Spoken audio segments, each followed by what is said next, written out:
안녕하세요, 디스멘토리입니다. 현재 일본이 땅을 치고 후회하고 있는 두 가지 이유에 대해서 알아보도록 하겠습니다. 일본은 한국에게 수출을 규제하겠다 발표했고, 한국은 일본 제품 불매운동으로 갚았습니다. 결과적으로 말씀드리자면 현재 일본은 땅을 치고 후회하고 있다고 합니다. 거기에는 크게 두 가지 이유를 줄 수 있는데, 첫째는 불매운동의 영향이 생각보다 거대해서 일본 내에서의 비판이 강하다는 것입니다. 어떻게 보면 한국의 수출을 규제하는 것은 정치적인 목적을 이루기 위한 것인데, 강제징용 배상 판결에 대한 보복이라고 보죠. 아베 총리까지 나서서 목소리를 높였습니다. 강제징용 피해자의 청구권은 1965년 한일 청구권 협정에 의해서 완전히 해결됐는데도 한국이 억지를 부린다면서 불같이 비난했습니다. 결국 한국의 아픈 곳을 건드리게 됩니다. 반도체 제조에 반드시 필요한 핵심 부품은 대부분 일본이 세계 시장을 장악하고 있는데, 한국을 수출 규제 국가에 포함시킴으로써 사실상 한국의 반도체 제조를 막는 것이죠. 수출의 20%를 넘는 반도체를 만들지 못하면 한국은 엄청난 타격을 입을 수밖에 없습니다. 이러한 일본의 대응에 대해 한국 국민들은 일본 제품 불매운동으로 갚기 시작했습니다. 효과가 있었을까요?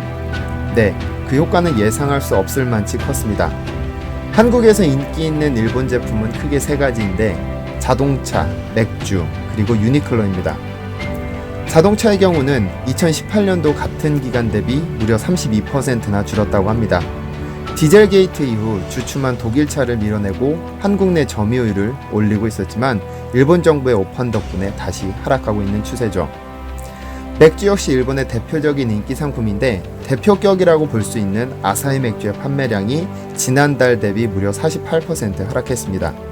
몇몇 편의점에서는 일본 맥주 자체를 판매하지 않는다고 광고하기도 했죠. 마지막으로 유니클로입니다. SPA 브랜드, 즉 자신의 브랜드를 앞세워서 직접 제품을 제작하고 유통하는 유니클로는 전 세계적으로 엄청난 인기를 끌고 있습니다. 물론 한국에서도 굉장한 성공을 거두었지만 현재 매장은 파리만 날린다고 합니다. 이렇게 예상치 못한 파장이 밀려오자 일본 내에서 정부를 비판하는 목소리가 높은데, 특히 한국을 너무 몰랐다는 비판이 높습니다. 이번 수출 규제 문제는 한국을 모르는 사람들, 즉 한국에 대한 이해도가 부족한 사람들이 단지 정치적인 목표로 추진됐기 때문에 그 파장을 예상하지 못했습니다. 한국인은 위기가 오면 똘똘 뭉친다는 사실도 말이죠. 일본이 땅을 치고 후회하고 있는 이유, 그 두 번째는 전 세계적으로 불고 있는 비판 때문입니다. 한국은 전 세계 반도체 시장의 핵심 국가입니다. 특히 메모리 반도체 분야에 있어서 세계 1, 2위 기업이 모두 한국 기업이죠. 바로 삼성전자와 하이닉스입니다. 디램 반도체 점유율이 무려 85%가 넘는데, 이 디램이라고 하는 것은 캐시 메모리라고 불리기도 합니다. 스마트폰의 성능을 결정하는 핵심 제품이죠. 만약 일본이 한국에게 수출을 규제한다면 전 세계에는 비상사태가 벌어집니다. 당장은 영향이 없겠죠. 보유해둔 부품으로 만들면 되니까요. 하지만 그 부품이 떨어지고 나면 생산량은 줄어들게 될 것이고, 결국 디램 가격은 폭등할 수밖에 없습니다. 이런 사태를 염려한 비판이 높은 상황, 특히 미국의 대표적인 싱크탱크인 AEI는 일본을 비판하는 글을 게재하기도 했습니다.